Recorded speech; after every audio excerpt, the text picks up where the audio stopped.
Engraçado, só uma pausa. Não é porque eu sou vascaíno, quem acompanha o podcast sabe. Eu não sou assim absurdamente fanático por futebol, mas sou vascaíno, herdei isso do meu pai. Mas o Vasco tem esse histórico de desde o início do século também. Ele foi o primeiro a incluir, acho que se não me engano, foi o primeiro a incluir negros no futebol e tal. E o Vasco tem essa coisa social, né, de vir sendo pioneiro de incluir minorias dentro das bases, né? Eu tô falando besteira. O Vasco sempre teve essa... Cara, o Vasco tem uma história maravilhosa no futebol. A história do Vasco é linda. O Vasco é um absurdo. Deixando rivalidade de lado, brincadeira e tudo. O Vasco, cara, é sensacional. Ele é pioneiro em muita coisa. E uma coisa importante que ele tinha, e tem até hoje, né? Ele tem um colégio Vasco da Gama dentro do clube. E isso, para uma instituição de esporte, ter um colégio dentro, ele faz uma diferença absurda. Que era um diferencial que tinha até para você captar os atletas, entendeu? Então, assim, cara, no futebol feminino, o Vasco foi o pioneiro nessa parte de formação de atletas.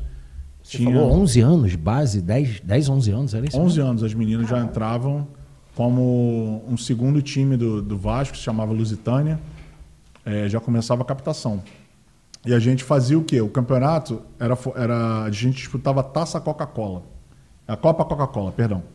Que era um torneio nacional, era regional, assim, parte regional, parte nacional, e ia até para um... Antigamente eu acho que tinha um mundial, alguma coisa assim. Mas é para essas crianças, para essas meninas nessa idade. E depois elas entravam no nosso time. No primeiro campeonato carioca, eu acho que era a partir de 17, sub-17.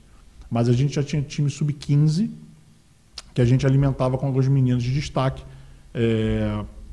da cidade, 12, 13 anos, já disputavam esse campeonato acima. Para quê? Para formar os times, ter a base forte, como o Vasco sempre teve com as equipes femininas. E a gente tinha a parte profissional, que era o quê? Que eu fiquei responsável também, isso foi muito legal, que era a seleção militar brasileira era o time profissional do Vasco.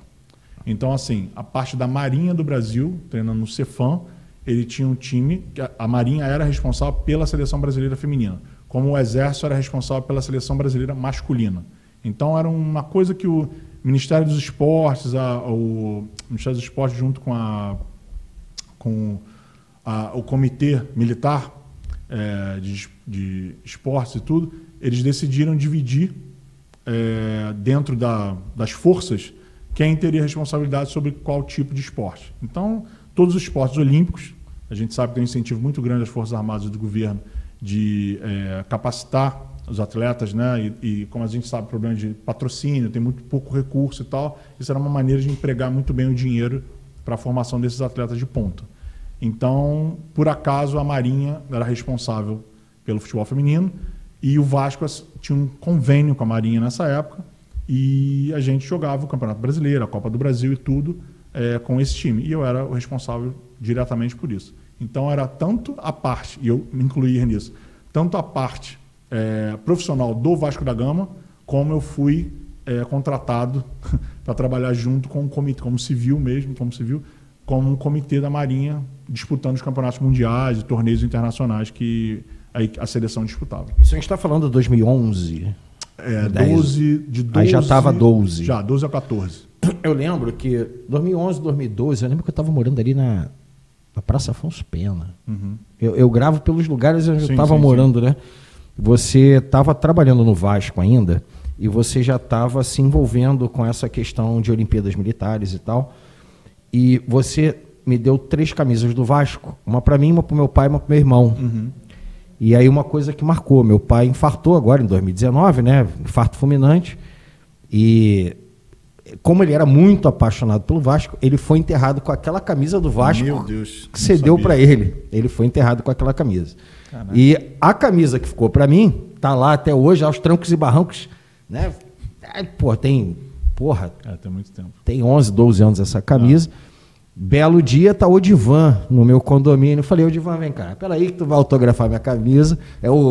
Acho que era o Luxemburgo que falava isso, né? O zagueiro. O Odivan é zagueiro. E aí fui lá, falei, Odivan, peraí rapidinho. Eu fui lá, peguei a caneta lá, o Odivan autografou e tal. E foi a camisa que você me deu, em 2012, 12 ou 13, não lembro. Uhum.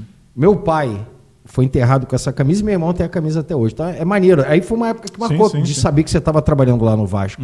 Você comprou, acho que na lojinha lá, que vendia e tal.